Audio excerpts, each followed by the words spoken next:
The conflict between Palestine and Israel is stemmed from a short letter that was written on 2nd of November 1917 by Britain's Foreign Secretary Arthur Balfour to Britain's Jewish community.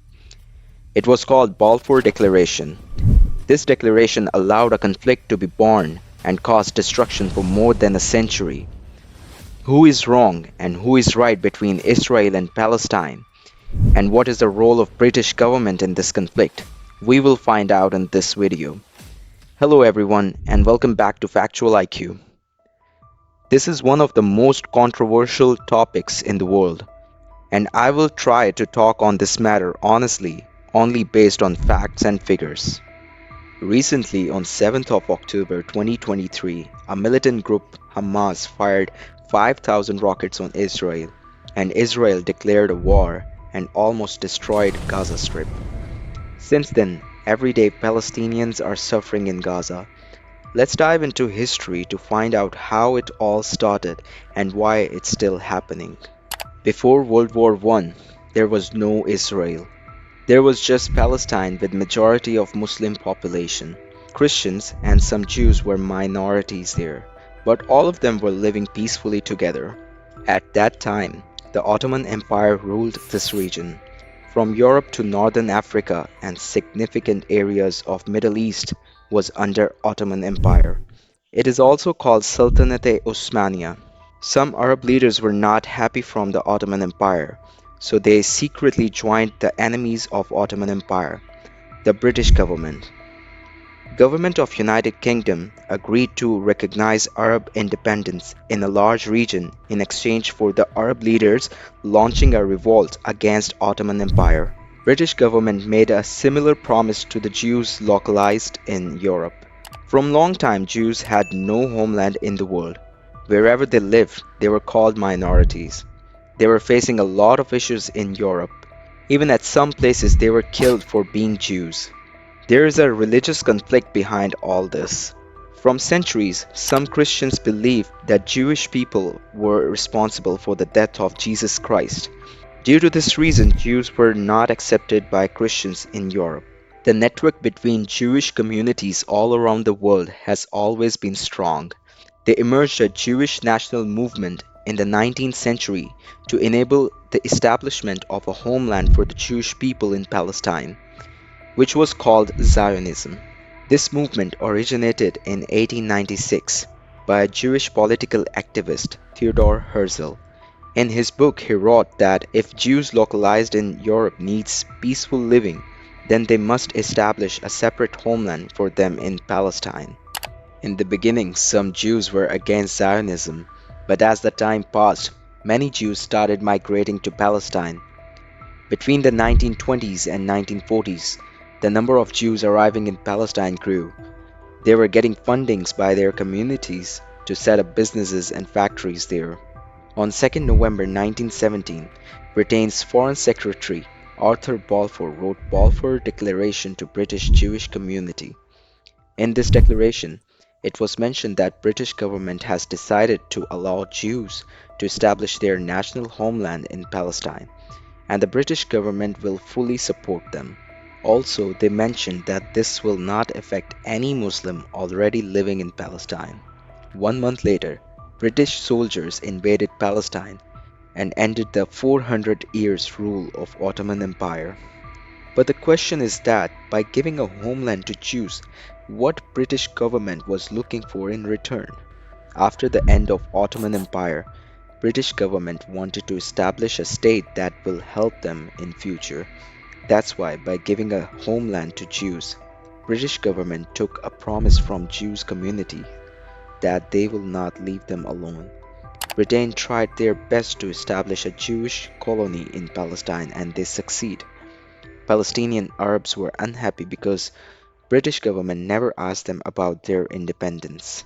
In a memorandum, Balfour wrote that there is no need to consult or ask the wishes of already living Palestinian Arab Muslims. In the sight of Palestinians, the British law made for Jews was not strict enough. Large number of Jews started to migrate to Palestine. With the permit of British government, they made their army named Haganah. It was clear that British government gave Palestinians land to Jews without their consent. In 1939, Palestinians tried to raise voice against Britain with a strike, but due to this Palestinian leaders were hanged and some got arrested, but Palestinian strike didn't end. British government then formed a Peel Commission and decided to divide Palestine into two states. But Palestinians did not accept this solution because the reason of unrest was why they are dividing Palestine. Palestinian strike continued until the release of British White Paper. In this white paper, Britain published a policy keeping in sight the past 20 years situation of Palestine. They rejected the Peel Commission. Due to this, Palestinians ended the strike. Britain also applied restrictions on the immigration of new Jews and restrained the already living Jews in Palestine to buy properties of Muslim Arabs. They decided to make Palestine an independent state in the next 10 years, which will also be the home country for Jews. Zionists didn't accept it. This white paper started a conflict between Jews and British government for the first time. They rejected this white paper and started to attack British government in whole Palestine. Many local Palestinians were killed in these attacks. In 1939, World War II started, which took lives of almost 70 million people. During World War II, Hitler killed 6 million European Jews in his death camps. This genocide is called the Holocaust. Hitler killed almost 66% of total Jews living in Europe. Remaining Jews had no choice other than migrating to Palestine because it was a holy place for them and Jewish communities were already residing there. So they started migrating to Palestine without caring about British restrictions on immigration. Due to the white paper, Zionists were still fighting against British government. After World War II, by the end of 1947, United Kingdom withdrew British soldiers and government and handed over this matter to United Nations. At that time in Palestine, population of Jews was 630,000, Christians were 143,000, and Muslim Arabs were 1,181,000, which is almost 1.2 million. Clearly, the population of Muslims was double the Jews, but in the partition plan of Palestine, United Nations decided to give 55% land of Palestine to Jews. UN never gave an explanation on this, that how and why they gave 55% land of Palestine to only 33% Jews living there. India was also a part of UN Assembly at that time, but India voted against this decision as this was an unfair decision. Jawaharlal Nehru, India's prime minister of that time, raised voice against this decision. He stated that Zionists offered bribe to Indian ambassador of UN to vote in their favor. This resolution was rejected by all Arab countries. Now it was Zionists versus Palestine's Muslims. But obviously, Jewish military was very strong and Palestinians didn't even have their own army at that time, so Palestinians couldn't stand against them. On 14th May 1948, David Ben-Gurion officially declared the State of Israel, and he was the first Prime Minister of Israel. In 1948, five Arab countries, Egypt, Syria, Iraq, Jordan, and Lebanon, attacked Israel because they voted against UN's unfair decision. Also, they believed that it was Britain's new way of keeping their Arab country in possession. This was the first Arab versus Israel war, in which five Arab countries attacked on one Israel. But as Israel has support of Western countries and they all had strong militaries, so Israel defeated these five Arab countries. After the war, Israel started possessing the areas that UN declared for only Palestinians. West Bank came under Jordan's control and Gaza came under control of Egypt. In 1967, another war takes place between Arab and Israel. This time, Israel gained control over West Bank as well as Sinai Peninsula of Egypt. Palestinians wanted their own country. For this purpose, they formed an organization named PLO, Palestinian Liberation Organization. In the beginning, they tried to take their country forcefully, and in order to raise voice, they hijacked some ships too. That's why America and Israel declared them a terrorist organization. But many countries were in support of PLO and they considered them revolutionists. In 1974, PLO was officially recognized by United Nations as the representative of Palestinians. In 1979, peace talks took place between Israel and Egypt became the first Arab country to officially recognize Israel. Due to this, Israel handed over Egypt's Sinai Peninsula back to them. 2 years later, Egypt's prime minister was killed by extremist groups. Due to long-time occupation of Israel on Palestine's West Bank area, Jews started building houses in West Bank as well. International communities opposed this because this was against the partition plan of Palestine given by the United Nations. But Israel didn't stop and occupied much of West Bank area as well. Once again, in 1992, peace talks took place between PLO and Israel. PLO's leader, Yasser Arafat, recognized Israel, and Israel's Prime Minister, Yitzhak Rabin, recognized PLO and accepted that PLO is not a terrorist organization. During this PLO splits, and other wing of PLO was not willing to accept Israel at any cost. This other wing group is known as Hamas nowadays. On the other hand, extremist group of Israel was also against their PM Yitzhak, and they wanted to show no mercy to Palestinians and they were not willing to accept PLO. But none of this affected peace talks. For the first time, PLO and Israel tried to solve this matter, but the problem was this that Jews already built many houses in West Bank.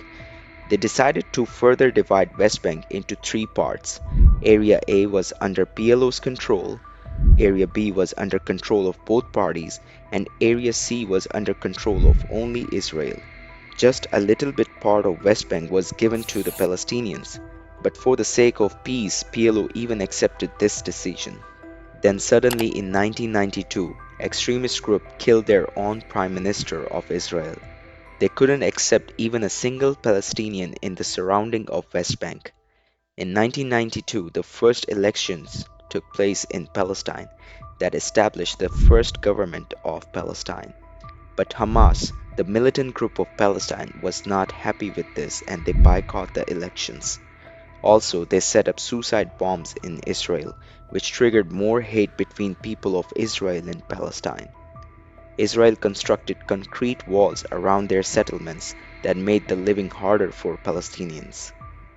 In 2006, again, elections took place in Palestine, and this time Hamas wins, and this started a civil war between PLO's party Fatah and Hamas, which divided Palestine between two parts. Nowadays, Gaza Strip is under the hold of Hamas, and just small patches of West Bank are under PLO's government. In every second or third year, the war between Hamas and Israel is triggered and causes destruction. Last time it was happened in 2021 and this time on 7th of October 2023, Hamas launched 5,000 rockets on Israel. Israel has world's best defense system called Iron Dome, which destroyed many of the rockets in the air before they touched the ground. But as they were 5,000, so some of them caused some damages to Israel. In response, Israel's prime minister declared a war and conducted ground offensive and airstrikes which destroyed much of Gaza area. Right now, local innocent Palestinians are suffering from horrible times in Gaza, including women and children. More than 8,000 Palestinians have been killed since 7th of October, of which more than 2,000 are women and more than 3,000 children have been killed. 2 million innocent Palestinians are displaced. This was the whole story of conflict between Israel and Palestine and the current situation. If we see the footage of local Palestinians in Gaza today, it's literally heart-wrenching because Israel is punishing innocent Palestinians for what Hamas did, and America is standing with Israel in their support. Let me know your thoughts in the comments and pray for innocent people women and especially the children.